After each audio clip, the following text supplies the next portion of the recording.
To put it plainly, Toussaint Louverture was a hero. Before we can talk about his heroism, I have to briefly go over the society of Haiti before the revolution.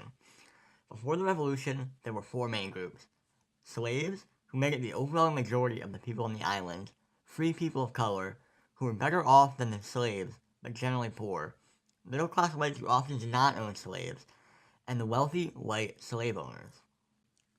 I'll skip over the rest of the history, but to sum it up, there was a slave revolt, and after making sure that his family was safe, along with even securing a safe passage for his former master, Toussaint joined the revolt, despite not having been a slave for 15 years. Now let's get on to the heroism. Toussaint risked his own life in joining the revolt when he could have easily sat back and done nothing. He didn't fight for any particular colonial side, preferring to fight for whoever would ban slavery and stop it from being reinstated. This led to him fighting alongside the Spanish, who were eventually helping the French after they abolished slavery.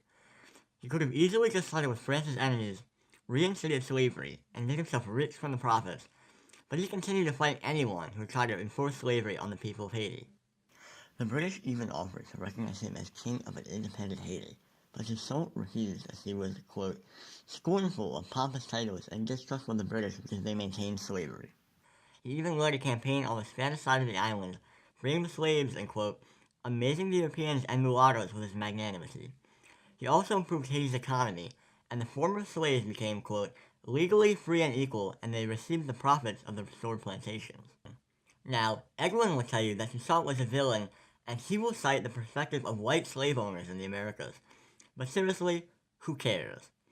They own slaves, so of course they're going to be against the slave revolt, and I think most people agree with me that we shouldn't feel bad for the slave owners. To sum it all up, Toussaint is a hero. He spent much of his life fighting for the freedom of slaves against the three most powerful countries on the planet, and I find it hard to find fault in that.